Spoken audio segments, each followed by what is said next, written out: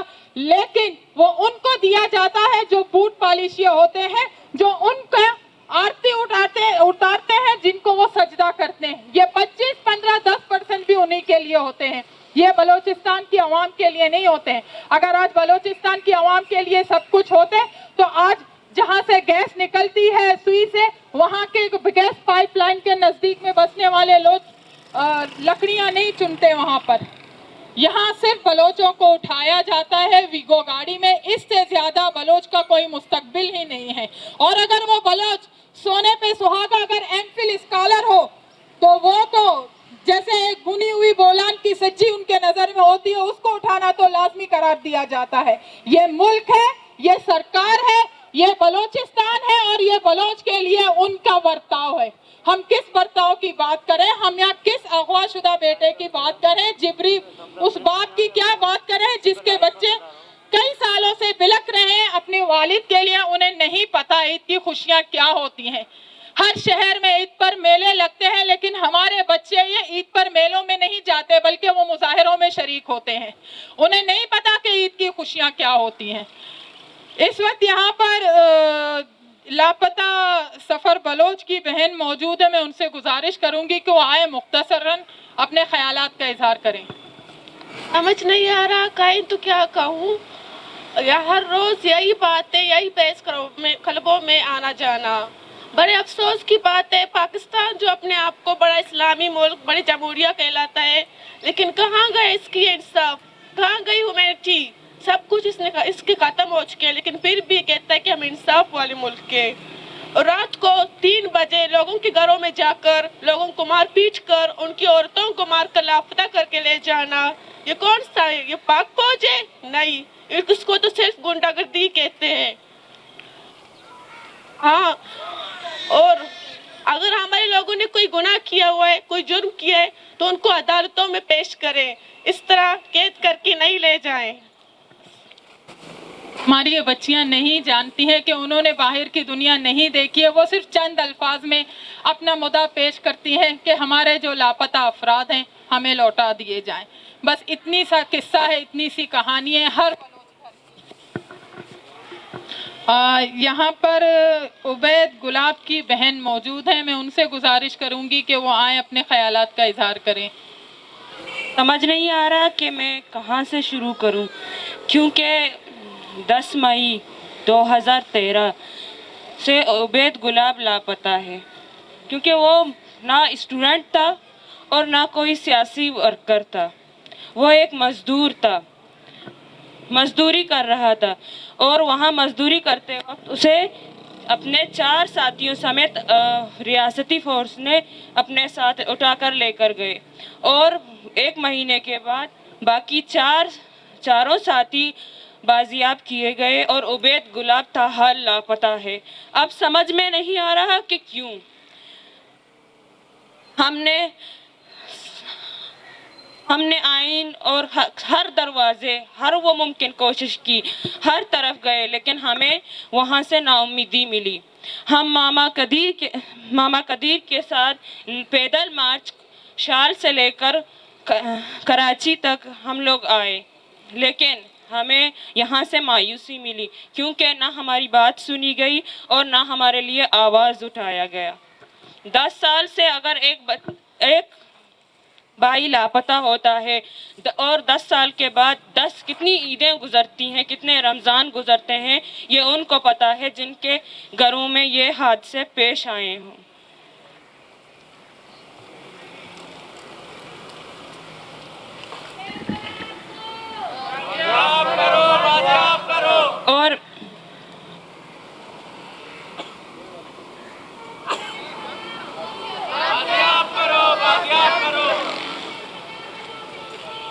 یہ جو میڈیا والے ان لوگوں کے سامنے ہم لوگ ہر طرف گئے. دوبارہ جب ہم گئے ماما کبیر کے کیمپ میں ہم نے اپنی درخواست پیش کی تو ہمیں ڈی سی آفس کی طرف سے ٹارچر کیا گیا کہ آپ لوگ ہمارے پاس آئیں. لہٰذا ہم بہت غریب ہیں, اگر ہم کچھ کر سکتے تو ہم اسلام آباد تک جاتے. ہمارے والدین اتنا تک نہیں کر سکتے کہ وہ یہاں سے یہاں تک آئیں. اور ہم نے ہب سے لے کر یعنی پنجگور سے لے کر ہب تک, ہب سے لے کر کراچی تک, کراچی پریس کلب کے سامنے ہم نے اتنا بڑا سفر طے کیا. اس سے ہمیں معلوم ہوتا ہے کہ ہم نے کتنے مجبوری, ہم بہت مجبور ہیں, ہماری آواز کوئی نہیں سنتا. مجھے یہ بھی معلوم ہے کہ یہاں سے بھی میں مایوس ہو کر جاؤں گی, میری آواز نہیں سنی جائے گی, میرے بھائی کا کوئی حال نہیں آئے گا.